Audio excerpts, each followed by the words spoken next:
今回は運よく埼玉県羽生市の浦島堂で買えた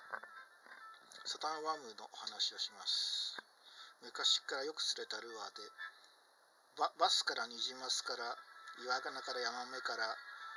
海の方に行ってはシーバス、メバル、その他もう魚を選ばずに釣れるルアーです。値段も手頃です。41なんか400円ですね。あと3インチで20本入りで380円で売ってますね。こんな感じですね。ナチュラル系の色使いが好きなんですけど、これ紫のラメとかありますけど、昔このクリアに水色のラメが入ったやつがあったんですけど、それがすごい大好きだったんですけど、もうそのカラーは手に入らないかなって感じですね。定番としてはこのパールホワイトですね。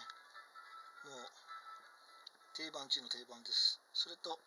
ウォーターメロンですね。あるいは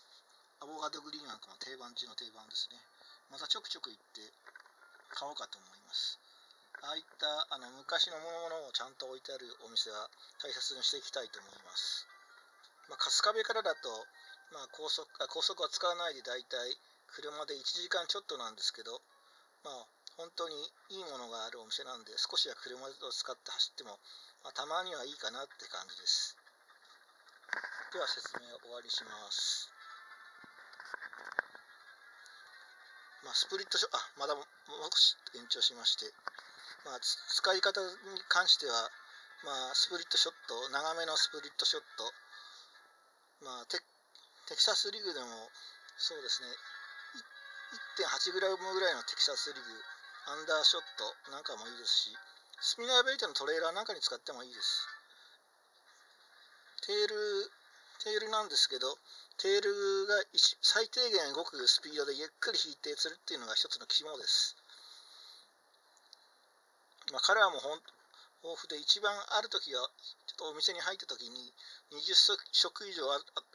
たような時代もありました。今はなかなかどこ行っても売ってないような状態です。かなりおすすめだと思いますので、